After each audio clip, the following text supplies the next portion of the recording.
Hello, and welcome to a new episode of Leadership Trail Mix. As you may know, I am a psychologist by trade.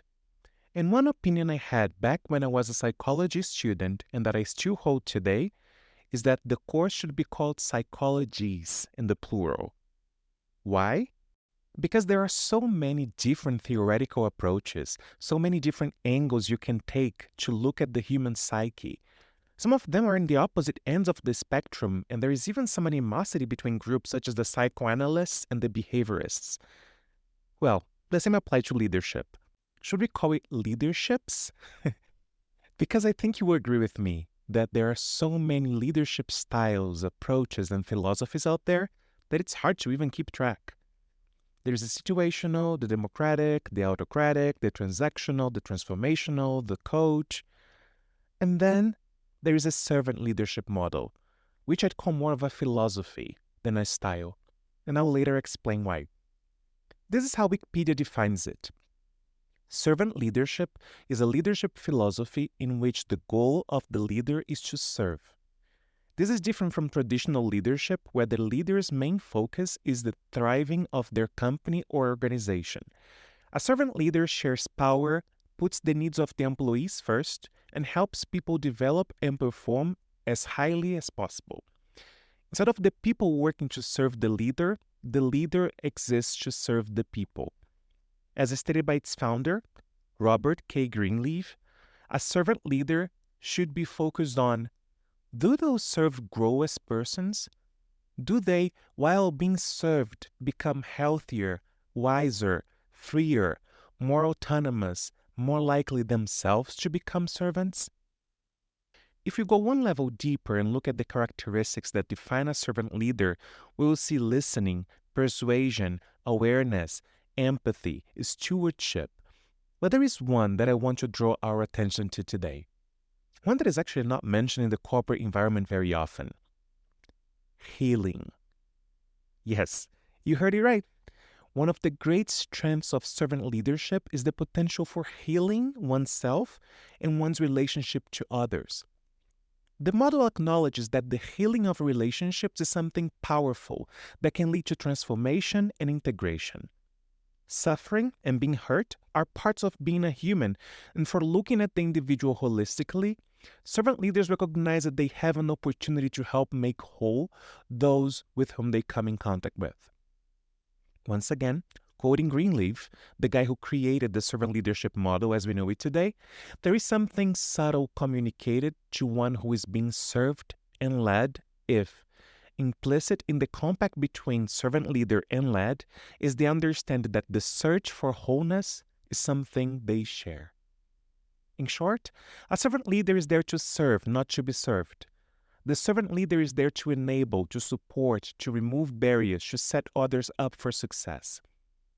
I personally think that the power of this model is in how holistically it looks at individuals. Do you know that during our lifetime, we will spend about 90,000 hours at work? That's a lot of hours, and chances are that you will get hurt at work.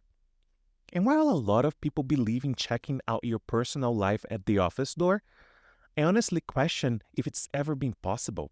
And if it was possible for you, I'd say that after everything we went through during the pandemic, which I like to describe as a storm that hit us all, but that impacted us differently depending on how big or small our boat was, the lines that separate our personal and professional lives are getting blurrier and blurrier.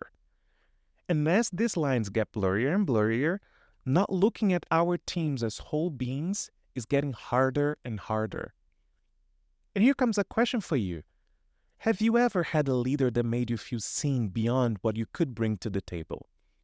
Someone that knew the name of your partner, the name of your dog, someone that truly cared about you at the personal level. A leader that met you where you were, that made you feel smarter, that celebrated you, that when you messed up, knew how to approach you in a way that made it clear that they had your best interest in mind. If the answer for some of these questions were yes, consider yourself lucky. You probably had a servant leader. And if you hadn't experienced any of these things, you know the impact it had on you as well, right? The good news is that you can break the cycle. As you might recall, Earlier, I said that I consider servant leadership a philosophy, not a style. And here's why. You can be a servant coach or a coach servant, a servant democratic or a democratic servant, a servant situational or a situational servant. In a world that seems to be more and more self focused, where it's about putting me first, not you or we first, can you imagine the impact that we as leaders can have by serving our people? And here I repeat what Greenleaf said. Do those served grow as persons? Do they, while being served, become healthier, wiser, freer, more autonomous, more likely themselves to become servants? What a revolution it can start not only in our offices and teams, but in our society and for the generations to come. I don't know about you, but I would love to live in a world where people are healthier, wiser, freer, more autonomous, more likely themselves to become servants. Guess what? We can start it today. And here I come full circle to where we started, with me hopefully not boring you with my psychology background, to share a quote by Carl Jung, a psychologist that has a theoretical approach named after himself, the Jungian theory. He said, "Know all the theories, master all the techniques, but as you touch a human soul, be just another human soul." And if you thought this sounds like the perfect segue into our call to action, you're absolutely right. Can you reflect on your leadership style and look for ways to add a servant flair to it? If you don't know how, just ask your team members. How can I serve you as your leader today? How can I be a leader that sees you as a whole being?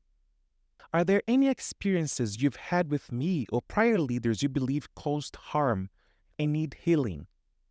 How can I support you on this journey? I get it.